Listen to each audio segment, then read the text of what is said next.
Feliz sábado, um bom dia para todos. Maravilha estarmos aqui na casa de Deus. Eu não poderia deixar de mencionar e parabenizar as mulheres. Eu sei que já foi parabenizado aqui, mas eu preciso também parabenizar. Vim até aqui com a minha camisa rosa. Eu tinha outra camisa para vir hoje, mas tive que mudar. Mas gostaria de parabenizar a todas as mulheres. Eu tenho o prazer de ter uma maravilhosa esposa, uma filha, uma mãe, uma avó, uma sogra. E Deus tem sido muito bom para comigo, e eu tenho certeza que Deus tem abençoado a cada um de vocês com as mulheres que vocês têm na vida de vocês. Maravilha que a nossa igreja tem muitas atividades, né? Todo sábado tem atividades. Olha, amanhã temos o nosso culto, às 6 horas da tarde, e tem sido uma benção. Aqueles que têm vindo têm notado que tem sido uma benção o nosso culto. Quarta-feira também, né, Natanael? Temos o nosso culto aqui às 7h30 da noite. Temos aqui já com um grupo bom, já temos aí, tem quarta-feira que já tivemos 12 pessoas aqui. Então, se você não tem nada para fazer na quarta-feira à noite, vem aqui, estaremos aqui orando e tendo um culto aqui muito gostoso. E domingo, semana que vem, temos as mulheres tendo o seu retiro. Tenho certeza que vai ser uma benção. Deus vai estar atuando e dirigindo ali aqueles momentos. Eu tenho certeza que vai ser uma bênção para todas as mulheres, porque vocês são realmente pessoas maravilhosas e que Deus possa estar abençoando nesse retiro lá que vocês vão ter lá. Essa igreja tem sido uma bênção para nós, para a minha família. Já são quase 10 anos que nós estamos aqui. Viemos lá da Califórnia, de Las Vegas, mas já são 10 anos que estamos, quase 10 anos que estamos aqui. E essa igreja tem sido uma bênção. E eu tenho certeza que ela foi uma bênção para o Brasil e para a Camila. Foi uma bênção para a Neide, é isso, né? E eu tenho certeza que, mesmo a gente estando triste aqui, outras pessoas vão estar felizes lá no Brasil. E Deus vai estar atuando na vida de vocês. E assim como nós chegamos 10 anos atrás, também temos outras pessoas, e temos o Brasil, a Camila, a Neide, que estão indo embora. Temos outros que estão chegando, como o Gaspar, a Andréia. Deus possa estar abençoando vocês. Eu tenho certeza que essa igreja vai ser uma bênção na vida de vocês. Pelo menos foi na nossa vida, tem sido. E aqui até ganhamos um novo filho nessa igreja. E Deus tem atuado muito na nossa vida. E eu tenho muito a agradecer a essa igreja. Eu tenho certeza que a igreja tem feito a diferença na vida de cada um de vocês. Eu tenho certeza que essa igreja faz a diferença na vida de vocês. Abaixe sua cabeça para nós termos uma palavra de oração. Senhor, muito obrigado, Senhor, porque temos a oportunidade nesse sábado de estarmos aqui na Tua igreja. Muito obrigado, Senhor, porque aqui podemos vir louvar e agradecer o Teu santo nome. Pedimos agora, de maneira especial, Senhor, que ao abrirmos a Tua palavra, o Teu Espírito esteja aqui presente. E que tudo que seja falado aqui, Senhor, seja para a honra e glória do Teu nome. Que o Teu Espírito possa estar trabalhando nos nossos corações, nos dando sabedoria, nos dando entendimento, nos ajudando a entender a mensagem que Tu tens para nós, Senhor. Fala ao nosso coração, Senhor. Nós te pedimos e agradecemos, não que mereçamos algo, mas confiados no Teu doce amor. Amém, Senhor. Abra suas Bíblias em Obadias, lá um livro bem pequeno, Obadias 1, do verso 10 ao verso 14. Obadias 1, do verso 10 ao verso 14. Obadias só tem um capítulo, então nós vamos ler aqui alguns versos aqui. Todos já acharam? Obadias 1, capítulo, o verso 10 até o verso 14. Nos diz assim: por causa da violência feita a teu irmão Jacó, cobrir-te-á a vergonha. Em algumas versões fala confusão. E serás exterminado para sempre. No dia em que o confrontaste, no dia em que estranhos levaram cativo o seu exército, e os estrangeiros entravam pelas suas portas, e lançaram sorte sobre Jerusalém, tu eras também como um deles. Mas tu não devias olhar com prazer para o dia do teu irmão, no dia do seu infortúnio, nem alegrar-te sobre os filhos de Judá, no dia da sua ruína, nem alargar a tua boca no dia da angústia, nem entrar pela porta do meu povo no dia da sua calamidade. Sim, tu não devias olhar satisfeito o seu mal, no dia da sua calamidade, nem lançar mão dos seus bens no dia da sua calamidade, nem parar nas encruzilhadas para exterminares os que escapassem, nem entregar os que lhes restassem no dia da sua angústia. O que Obadias está querendo falar aqui? Do que se trata esse texto? Nós podemos ver aqui que Deus está chamando Edom, e Edom, se a gente só fazer um parênteses aqui, Edom era o povo que descendente de Esaú. Esaú, todos nós sabemos que era o irmão de Jacó, filho de Isaac. Ele era o primogênito. E agora, de Jacó, nós sabemos que veio o povo de Israel, o povo de Judá. E de Esaú, nós temos o povo de Edom. Então, quer dizer, na realidade, esses dois povos eram irmãos. Eram primo-irmãos. Eles eram família. Esses dois povos eram família. E agora, aqui nós podemos ver que Deus, ele chega para Edom, para Esaú e fala assim, para o povo de Esaú, para Edom, e fala: chegou o momento de nós acertarmos as contas. Chegou o momento da gente parar aqui para refletir naquilo que vocês fizeram durante a vida de vocês, e agora vocês vão pagar o preço. E veja, queridos irmãos, essa é a minha preocupação para mim, para você, para minha família, para a nossa igreja. Vai chegar, muitas vezes a gente acha que Deus nos deu a vida, nós temos o livre-arbítrio e nós podemos fazer o que a gente quer. A gente faz o que a gente quer com a nossa vida.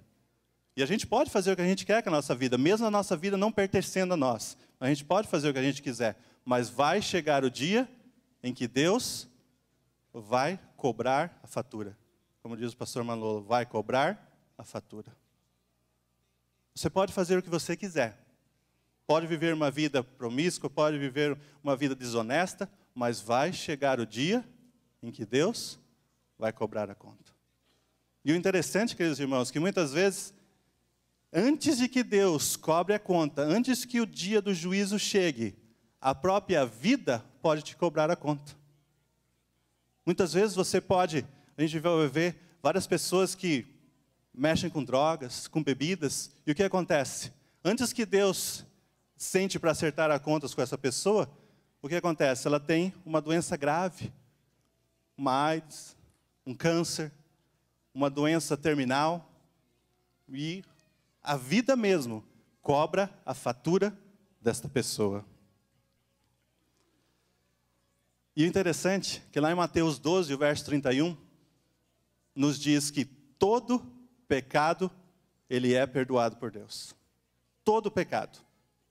Se você for olhar no dicionário, tem alguma coisa mais abrangente do que todo? O que significa todo? É todo. Não importa se você matou, se você roubou, se você usou droga, se você adulterou, se você fez o que fez, ou não honrou teu pai e tua mãe. Todo pecado, se ele for confessado, se ele for trazido aos pés de Jesus, ele for você se confessar e mudar, arrependimento na sua vida, todo pecado é perdoado. Mas muitas vezes a gente, nesse verso, no Mateus 12, 31, a gente se concentra na segunda parte, que diz, menos o pecado contra o Espírito Santo. Mas aqui, a primeira parte do verso nos fala que todo pecado, ele pode ser perdoado por Deus. Mas a vida não nos perdoa. A vida muitas vezes não nos perdoa. E nós temos vários exemplos. Pessoas que viveram uma vida de drogas, viveram uma vida matando, roubando, fazendo tudo que tinha para fazer. E o que acontece? Ele vai preso, fica lá preso, e quando ele está lá preso, ele acaba recebendo a mensagem, acaba aceitando a mensagem, mas a consequência dos seus atos, o que acontece? Ele tem condições de sair lá da prisão, porque agora ele aceitou a Jesus, ele tem uma nova vida, é uma pessoa diferente, agora ele pode sair lá da prisão e passar a viver uma vida normal? Não. Deus o perdoou, mas a vida não perdoa. A vida não o perdoou. E isso acontece muitas vezes conosco. Deus pode perdoar, mas a vida não perdoa. O ladrão na cruz, ele pediu para Jesus, e Jesus o quê? O perdoou. Mas Jesus o tirou da cruz? E ele saiu dali livre, pronto para poder viver a sua vida? Não. Ele morreu. Por quê? Porque a vida cobrou a fatura dele. E muitas vezes nós temos esse livre-arbítrio. Nós temos essa chance de viver a vida da forma com que a gente quer. Mas vai chegar o momento em que nós vamos ter que pagar as consequências por aquilo que temos. Vai chegar o momento de nós acertarmos as contas, pagarmos pelos nossos pecados. O ser humano, ele se apodera da vida, mas a vida, ela pertence a Deus. E veja, no nosso verso aqui, na Bíblia nos diz que Edom, ele morava lá na montanha do Seir, na sua capital Temã. E a capital era lá no topo da montanha, lá num lugar bem escondido. Era um lugar bem estratégico para eles. E eles, lá de cima, eles podiam ver Jerusalém, podiam ver a terra de Judá, o povo de Israel. E eles eram um povo que tinham habilidades, muitas habilidades, tinham homens sábios, tinham um conhecimento bélico muito grande. Eles eram homens muito inteligentes, tinham dinheiro, tinham tudo. E por causa disso, eles achavam que eles não precisavam de mais nada, eles não precisavam de Deus. E aqui, em Obadias 1, e o verso 10, nos diz que, o que nos diz ali? Por causa da violência feita a teu irmão Jacó, cobrir-te-á a vergonha. Cobrir-te-á a vergonha. Veja, eles tinham de tudo.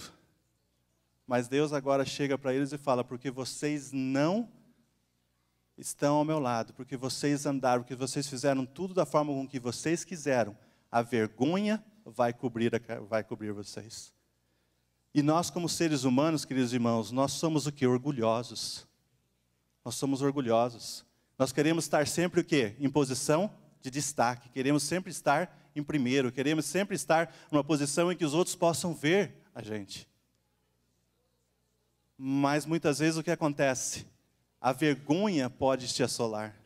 Se você continuar andando por um caminho que não é um caminho honesto, ou vivendo uma vida que não está de acordo com a vontade de Deus, vai chegar no momento que você vai o quê? A vergonha vai te assolar. Nós podemos ver com várias pessoas, políticos, que têm uma fama, que têm uma posição de destaque, que têm tudo, e de repente acontece o quê? Uma desonestidade, um adultério. E o que acontece com aquela pessoa? Vem a vergonha dos seus atos. E é difícil para um orgulhoso, para nós seres humanos, enfrentarmos a vergonha. A vergonha de termos que agora enfrentarmos uma igreja, enfrentarmos a nossa família, enfrentarmos a esposa, enfrentarmos os filhos. A vergonha, queridos irmãos. Muitas vezes é melhor o quê? Tem pessoas que preferem a morte do que passar pela vergonha. E aqui o texto nos fala que é isso que Deus estava falando para Edom. Porque você era orgulhoso, agora a vergonha vai te cobrir. Deus é um Deus realista. Ele muitas vezes fala para a gente, continua brincando, continua fazendo o que você quer fazer. Mas vai chegar o momento que nós vamos ter que acertar as contas. E a vergonha dos nossos próprios atos, queridos irmãos, isso é difícil. E veja, aqui no texto nos diz que Edom, ele machucou o coração de Deus de 3 formas, com 3 pecados. E isso acontece na nossa vida a cada dia. Nós temos isso a cada dia na nossa vida que pode acontecer conosco. E veja, Israel, aqui no texto nos fala que Israel estava sendo invadido. A gente não sabe aqui certinho se foi os babilônios, se foi os filisteus, quem foi que estava invadindo o povo de Israel. Mas diz que o povo de Edom, desde lá de cima, lá da montanha, lá da sua capital Temã, lá num lugar escondidinho, tranquilo, eles ficaram olhando o povo de Israel sendo destruído. E eles fizeram isso com uma tal indiferença. Eles poderiam ter saído lá de cima e vindo ajudar o povo de Israel, que era seu irmão. Eram a família.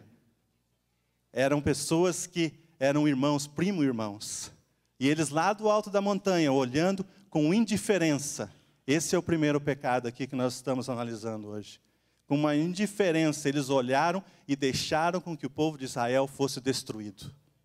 Eles poderiam ter feito algo, mas escolheram não fazer nada. Esse é o pecado da indiferença, queridos irmãos. Mas veja, o pecado da indiferença, com o tempo, ele leva a um segundo pecado, que é o pecado do cinismo. O verso continua ali dizendo que eles começaram o quê? A se alegrar que o povo de Israel estava sendo destruído, que o povo de Israel estava sendo tomado. Eles começaram a dar risada do que estava acontecendo com o povo de Israel. Veja, queridos irmãos, a indiferença leva ao cinismo. Isso é muito perigoso. E veja, e não foi só isso. A indiferença levou ao cinismo, mas o verso ainda continua. E o cinismo trouxe o quê? A maldade. Eles desceram da montanha da onde eles estavam, chegaram até a cidade de Jerusalém e começaram a tomar os despojos que ali estavam. Tomar as coisas que o povo de Israel tinha ficado ali, que os inimigos não tinham tomado. E não só isso. Eles ainda ficaram nas saídas esperando, e os israelitas que estavam ainda vivos e saindo, eles ainda matavam esses israelitas ou levavam eles e entregavam para os inimigos. Já pensou, queridos irmãos? Que maldade. A indiferença. Eles poderiam ter feito algo, não fizeram. Levou ao cinismo e levou à maldade. Veja, queridos irmãos, o pecado começa assim. Começa com a indiferença. Muitas vezes nós somos cristãos que para nós é importante o quê? Não pecar. Eu não posso roubar, eu não posso matar, eu não posso cobiçar, eu não posso adulterar. Minha preocupação é sempre em não fazer algo de errado. Mas será que é isso que o Evangelho nos ensina? O Evangelho nos ensina o quê? Vai e faça o bem para o seu semelhante. Edom poderia ter feito algo para o seu semelhante. Poderia ter feito algo para a sua família, mas escolheu não fazer. E muitas vezes nós, como cristãos, escolhemos ficar olhando a necessidade, a tragédia, e não fazer nada. Porque a nossa preocupação é sempre o quê? Em não pecar. Mas a religião é muito mais do que isso. A religião é fazer. E veja, aquele que faz, ele não tem tempo para fazer o mal. Quando você faz o bem, você não tem tempo para fazer o mal. Quem trabalha, não dá trabalho. Isso é muito sério, queridos irmãos. Quem trabalha, não dá trabalho. Se você tem na sua vida o desejo de ajudar as pessoas, de fazer algo pelas pessoas, você vai viver uma vida de acordo com aquilo que Deus está pedindo para cada um de nós. Deus vai te recompensar. E veja, nós temos aqui na nossa igreja muitas oportunidades de ajudar as pessoas que estão necessitadas. E muitas vezes a gente pode olhar e falar assim, não, mas eu não sou rico, eu não sou milionário, eu não tenho dinheiro. Mas o pouco que você tem, o quê? Você pode compartilhar com o seu irmão. Você pode ajudar ao seu irmão. Indiferença, queridos irmãos. A indiferença não leva a nada. Ela só leva à ruína. Precisamos fazer algo pelo nosso querido irmão. Precisamos fazer algo por aquelas pessoas que estão ao nosso redor. Solidariedade. O mundo perece por falta de solidariedade. A gente olha ao nosso irmão, vendo a sua necessidade, mas a gente fala, não, isso aí não tem nada comigo. Sabe uma coisa? Minha esposa me ajudou muito com relação a isso. Porque eu era uma pessoa muito indiferente com relação à necessidade dos outros. E minha esposa me ajudou muito a ver a vida um pouquinho diferente. E eu tenho certeza que cada um de vocês também podemos ver as outras pessoas, a necessidade das outras pessoas de uma forma diferente. Precisamos estar dispostos a ajudar as pessoas que estão ao nosso redor. E veja, Edom viu a sua família, viu o seu irmão precisando e ficou o quê? De braços cruzados, olhando. Aparentemente eles não estavam fazendo nada de errado. Eles estavam ali simplesmente olhando, não tinham feito nada de errado. Mas aquilo, quando você fica na indiferença, o próximo passo é o cinismo. O próximo passo é você se alegrar com a desgraça do seu amigo, do seu semelhante. E veja, muitas vezes a gente olha para as pessoas e a gente começa a achar que as pessoas merecem o que está acontecendo com elas. Não é isso que aconteceu lá na Bíblia? Que os discípulos chegaram para Jesus e falaram assim, viu, foi ele, aquele cego desde a nascença, foi ele que pecou ou seus pais? Quer dizer, a gente começa a olhar para o nosso semelhante e falar assim, não, você está sofrendo isso porque você é pecador, você fez isso, você fez aquilo, então você merece sofrer. Veja, queridos irmãos, da indiferença a gente vai para o cinismo. Vai achando que o nosso semelhante merece o que está acontecendo com a sua vida. E daí a gente realmente não faz nada. E entra no terreno da maldade. Indiferença leva ao cinismo. E se você permanecer no cinismo, esse coração vai ficar um coração duro. E isso vai trazer a maldade. Você vai deixar de ajudar ao seu irmão. É claro, nós estamos vivendo num mundo que muitas vezes as pessoas podem não estar realmente necessitando, ou podem estar de uma forma que a gente pode olhar para ele e falar assim, não, mas ele realmente não precisa, mas o que me importa? Se a pessoa está pedindo ajuda, se você tem condições, ajude essa pessoa. Ela vai tomar conta com Deus do que ela está fazendo. Mas ajude, estenda a mão ao seu amigo, às pessoas que estão ao seu redor. E não importa se eles causaram aquele problema. Muitas vezes a gente olha para a pessoa e fala assim, mas você causou isso. Não, mas não importa. Ajude o seu irmão. O povo de Edom poderia ter ajudado a Israel, mas escolheram não ajudar. E veja, o que isso trouxe? Trouxe a vergonha a eles. Não importa se o nosso irmão fez algo errado. Precisamos estar pronto para ajudar os nossos irmãos. E veja, Jesus, ele coloca na Bíblia, nos traz uma figura muito interessante, uma cena muito interessante. Que ele vai chegar para os justos e vai falar assim, vinde aqui, você me deu comida quando eu estava com fome, você me deu roupa quando eu estava precisando de roupa, você me deu água quando eu estava com sede, você foi me visitar na prisão quando eu estava lá. E os justos vão falar, mas quando que a gente fez isso? E Jesus vai falar o quê? Quando você fez ao seu semelhante, você fez a mim. E aos ímpios, ele vai chegar e falar assim, olha, quando eu estava com fome, você não me deu de comer. Quando eu estava com sede, você não deu de beber. E os ímpios vão falar o quê? Mas quando, Senhor, que a gente viu você passando necessidade? Jesus vai falar assim, não foi a mim. Se vocês soubessem que era para mim, vocês teriam feito. Vocês, quando não fizeram ao seu semelhante, vocês não fizeram a mim. Precisamos estar dispostos a fazer o bem, para que possamos esquecer de fazer o mal. Queridos irmãos, o pecado ele é progressivo. Ele começa com a indiferença, ele vai para o cinismo e termina com a maldade. E o fim de tudo isso é a vergonha.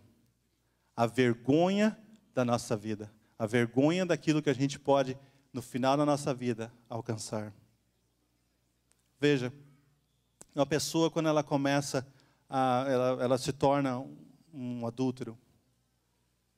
Ela não queria começar daquela forma. Ela nunca pensou em fazer aquilo. Mas ela começa com indiferença. Ela começa o quê? Um dia ela cumprimenta a pessoa, fica conversando um pouco mais, vai num almoço com aquela pessoa, sai depois do trabalho, e ela achando que não tem problema nenhum. Aí chega alguém, chega a esposa, chega um irmão da igreja e fala, viu, acho que aquilo que você está fazendo aí não está legal. E a pessoa fala assim, não, de forma alguma, vixe, você está pensando besteira, de forma alguma que eu vou fazer isso. E depois o que acontece? Chega no final, acaba cedendo e comete o pecado. A indiferença, queridos irmãos, leva ao cinismo, que acaba na maldade. E o final de tudo isso é a vergonha que isso vai trazer às nossas vidas. Por isso, queridos irmãos, o final, ele vai ser a vergonha se a gente continuar no pecado. Mas Deus nos dá uma oportunidade, através do Espírito Santo, se a gente pedir a Ele, se a gente buscá-lo, se a gente for até Ele, de que Ele vai transformar a nossa vida. Ele vai nos dar força para a gente fazer e não ser uma pessoa indiferente, não ser uma pessoa cínica, não ser uma pessoa que acabe na maldade, para que a vergonha não chegue na nossa vida. Eu tenho uma experiência muito interessante, que ela aconteceu num país distante daqui. Esse senhor e sua esposa, eles estavam casados já há 30 anos. E ele sempre foi uma pessoa indiferente com relação à religião. E a sua esposa era da igreja, ia a todos os cultos que ela podia. E ele sempre indiferente com relação à religião, nunca aceitando, sempre sendo uma pessoa cínica com relação à religião, sempre expulsando pastores, não querendo, criticando, fazendo tudo que ele podia para que a sua esposa desistisse de ser uma cristã. E ao ponto de que, para ela ir para a igreja, ele a levava à igreja, ficava lá fora esperando, e quando ela terminava, ela era uma das primeiras a saírem, para eles irem para casa. E se ele não tivesse de bom humor, ela nem ia na igreja. Ela não podia ir na igreja porque ele não ia levá-la na igreja. E chegou um momento que eles estavam tendo agora, iam ter uma campanha evangelística. E esse pastor bem famoso, ia estar fazendo essas palestras, fazendo essas reuniões. E ela estava animada para ir nessas reuniões, então ela, durante os últimos 15 dias, ela ficou ali fazendo tudo o que ela podia para que o seu esposo tivesse de bom humor para que ele pudesse levá-la nessas reuniões. E chegou o dia, ele levou a sua esposa lá, chegou, deixou-a lá e saiu do lado, encostou o seu carro, como ele fazia costumeiramente, e ia ficar ali esperando até terminar o culto. Mas naquele dia ele viu que daquela igreja que tinha mais ou menos umas 150 pessoas, aquele dia tinha provavelmente umas 300, 400 pessoas lá dentro. E ele ficou curioso e falou, mas o que está acontecendo? Por que tem tantas pessoas aqui hoje? Mas o orgulho não queria deixar ir lá e assistir aquelas reuniões. E ele esperou ali o programa começar. Ele saiu do carro, foi lá quietinho, lá num cantinho bem, que ninguém estava vendo ele, e ele começou a escutar o sermão. E ali, o Espírito Santo começou a trabalhar no coração dele. E ele ouviu aquela mensagem, e ele realmente se rendeu ao Espírito Santo. E ele começou ali a chorar, e ele teve ali realmente um encontro com Deus. E ele, quando terminou o culto, quando terminou o sermão, ele voltou rapidinho para o seu carro, fez de conta que estava dormindo, como ele sempre fazia. Sua esposa chegou, e ele, já acabou o culto? E ele começou a conversar com ela, e ela olhou para ele, e viu que o rosto dele estava bem inchado. Falou, o que aconteceu contigo? Ele, nada. Não aconteceu nada, não. Alguma coisa, alguma ligação que você recebeu de algum familiar? Ele, não aconteceu nada, não. Ela deixou quieto. No dia seguinte, tinha reunião à noite também. À tarde, ela foi para o shopping. Quando foi umas 7 horas, ela não tinha chego ainda, e ele estava lá em casa, que nem um leão enjaulado, lá esperando pela esposa chegar. Quando ela chegou, ele, sua irresponsável, você não sabe que você tem um culto na tua igreja, e você não chegou ainda aqui, nós precisamos ir para o culto. Ela olhou para ele assim, não entendeu o que estava acontecendo, mas para não o contrariar, para que ele não ficasse bravo, ela simplesmente foi, pegou a sua Bíblia e foram para a igreja. E assim ele foi assistindo os cultos, todos os dias lá, quietinho, com aquele orgulho danado ainda, escutando todos os sermões, mas lá quietinho. Passou todos os dias, chegou na sexta-noite, foi feito um apelo para o batismo. No sábado teria um batismo. Mas ele não foi lá na frente. O orgulho ainda estava aqui no coração. Mas diz que mais ou menos 1h da manhã, de sexta para o sábado, o telefone toca do pastor da igreja.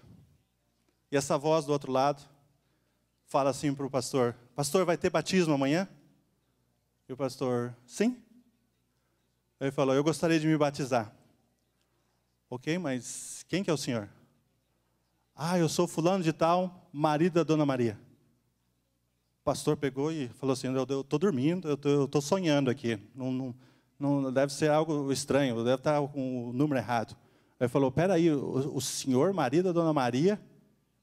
quer se batizar amanhã? E ele, sim.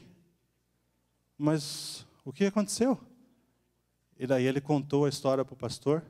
E o pastor, olha, mas tem um problema. Para você se batizar, você tem que fazer o estudo bíblico.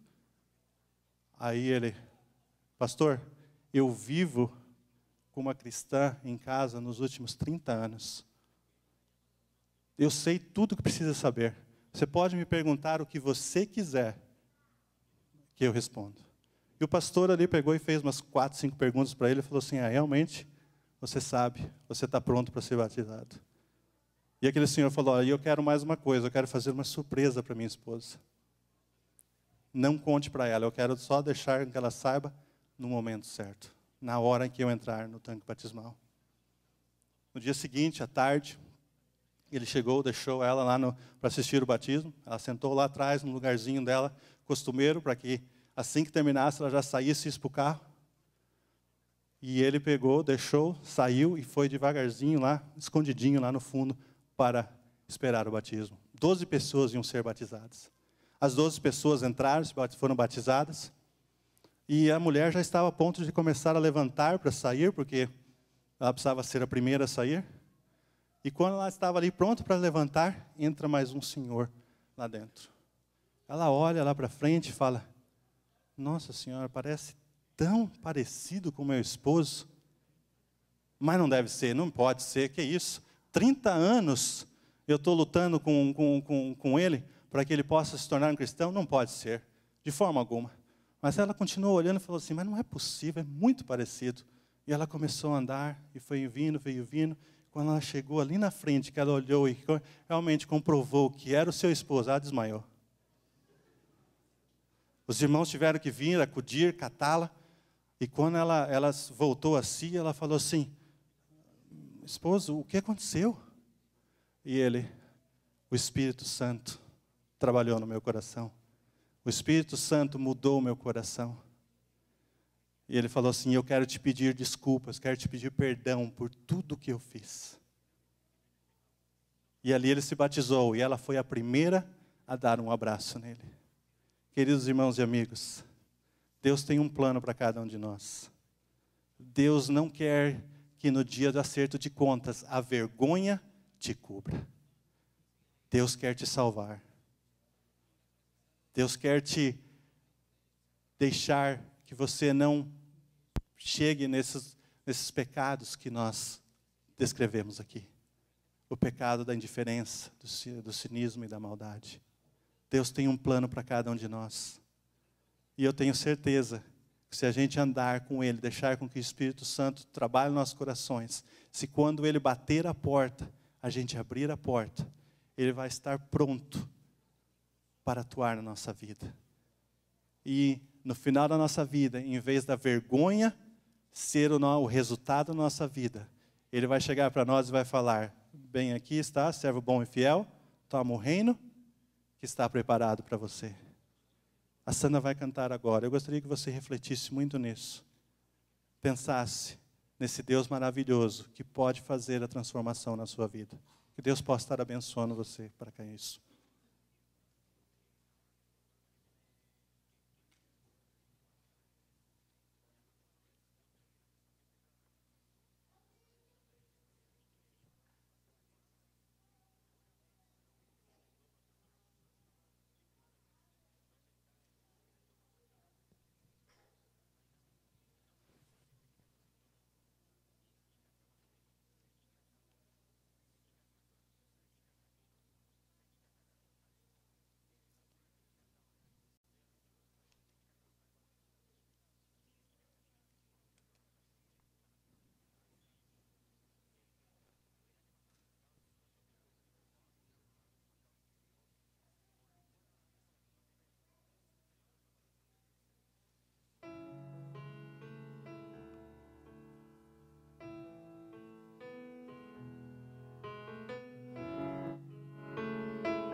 Antes de eu nascer, tu me chamavas.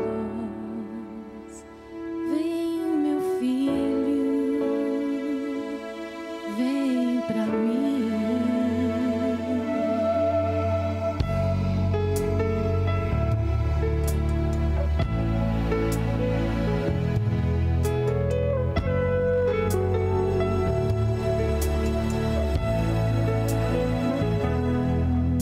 Eu cresci procurando tua face. Desde então eu tento sempre te escutar. Essa voz que me fala antes que eu nasci. E que hoje continua a me falar.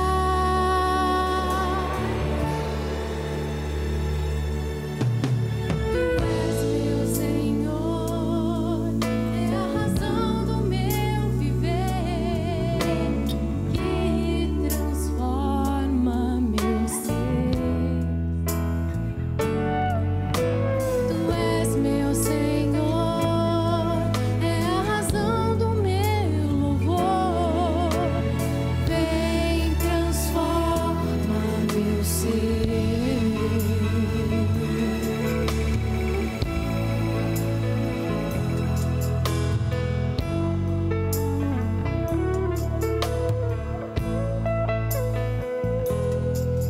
Eu não entendo esse jeito de me amar. Sim, eu sei que não mereço este amor, porque a única coisa que eu faço é pregar novamente tuas mãos. Tu és meu Senhor, a razão do meu viver, que transforma meu ser. Tu és meu Senhor, é a razão do meu louvor. Vem, transforma meu ser. Tu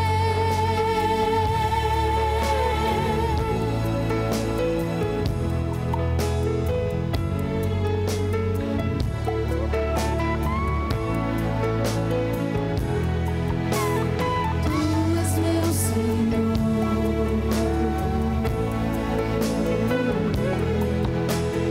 tu és meu Senhor,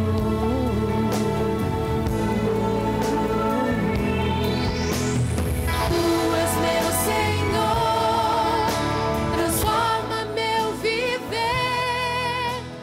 Tu és meu Senhor, tu és meu Senhor, é a razão do meu viver.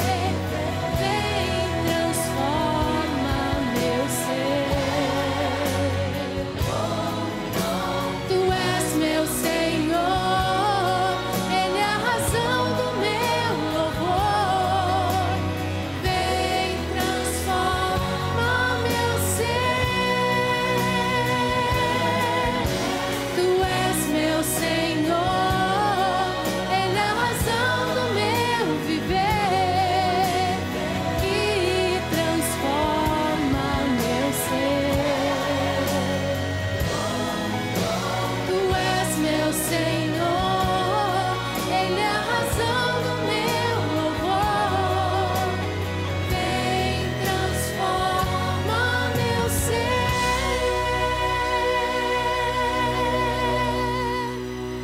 Transforma nosso ser. Vamos ficar em pé para orar.